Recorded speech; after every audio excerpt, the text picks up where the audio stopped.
Hey there. Subscribe to my channel. And also press this bell icon. ہمارے بعض وہ ملنگ بابے جو ہوتے ہیں وہ کہتے ہیں جی نماز پڑھنے کا حکم نہیں دیا گیا، نماز قائم کرنے کا حکم دیا گیا ہے، ہم نے دل کی قائم کی ہوئی ہے۔ یہ ان کی خود ساختہ توجیہ ہے۔ نماز قائم کرنے کا حکم اہل ایمان کو دیا گیا حضور کی وساطت سے، اور حضور علیہ السلام کو حکم دیا گیا کہ نماز قائم کریں۔ تو آقا کریم علیہ السلام سے بہتر اس کا مفہوم کون سمجھ سکتا ہے؟ تو آقا کریم نے رکوع اور سجود والی نماز پڑھی اور قیام نماز کا عملی اظہار لوگوں کے سامنے رکھا۔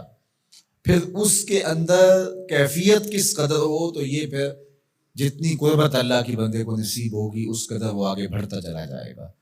تو یہ باطل توجیہات یہ جاہل لوگوں کی، جس کے بدن سے بدبو کے ببوکے پھوٹ رہے ہوں اور جس کے جسم میں جوئیں پڑی ہوں اور جس نے 6 سال سے غسل نہ کیا ہو، وہ اس اعتماد سے کہہ رہا ہوتا ہے ہم نے قائم کی ہوئی ہے، ہم نے دل کی قائم کی ہوئی ہے۔ اللہ اکبر۔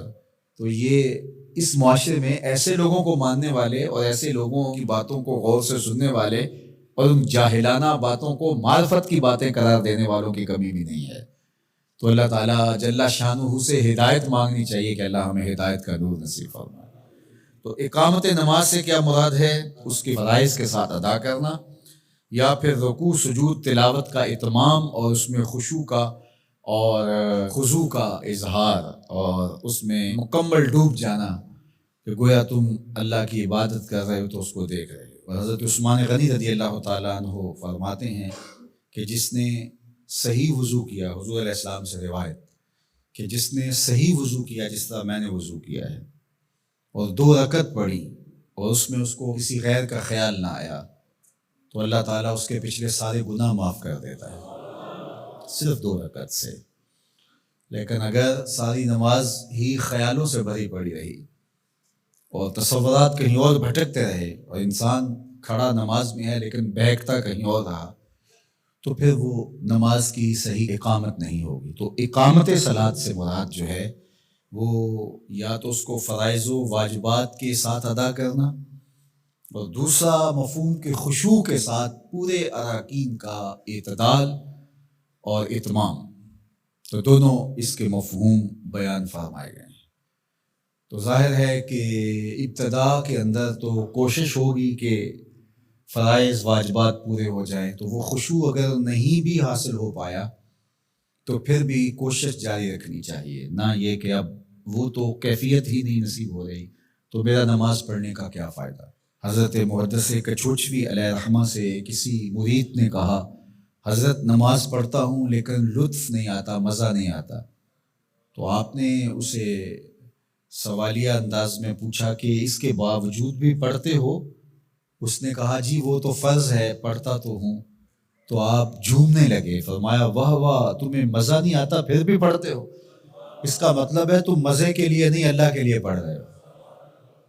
تو اگر لطف آ جائے، وہ کیفیت، وہ حظ، وہ تو بہت بڑی بات ہے، لیکن اگر نہیں بھی ہے تو اس کا فریضہ تو ہے اس کی طرف سے جو عائد ہوتا ہے۔ تو وہ شکل بنا کے تو کھڑے ہوں، وہ صورت بنا کے تو کھڑے ہوں، تو کسی دن وہ کیفیت بھی پیدا ہو جائے گی۔ خورش دے بدر را جو کب کو حمام کہ یک روز افتد ہمائے بدام۔ سعدی شیرازی فرماتے ہیں کہ دانے ڈالتا رہے، چوگا ڈالتا رہے، کبھی کبوتر آئے گا، کبھی کوا آئے گا، کبھی کوئی اور فاختہ آ جائے گی، لیکن کسی دن وہ بھی آ جائے گا جس کے لیے تم یہ سب کچھ کر رہے ہو۔ تو اس لیے محنت کو جاری رکھو، کوشش کرتے رہو، تو ایک دن انشاءاللہ اس کیفیت میں بھی چلے جاؤ گے۔ دروازہ کھٹکھٹانا چھوڑنا نہیں ہے، دستک دیتے رہو، کبھی تو بوا کھلے گا نا، کبھی تو آواز آئے گی کھلا ہے دروازہ آ جاؤ اندر، پھر اندر سرور کی وادی ہوگی، کیف کا جہاں آباد ہوگا۔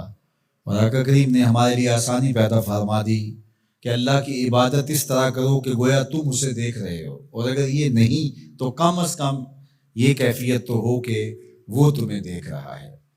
تو اپنی اپنی کیفیت ہوتی ہے، بہرحال نماز کو ترک نہیں کرنا، بھرپور کوشش ہو کہ خشوع و خضوع کے ساتھ نصیب ہو۔ تو نماز کی اقامت کا یہی مفہوم ہے۔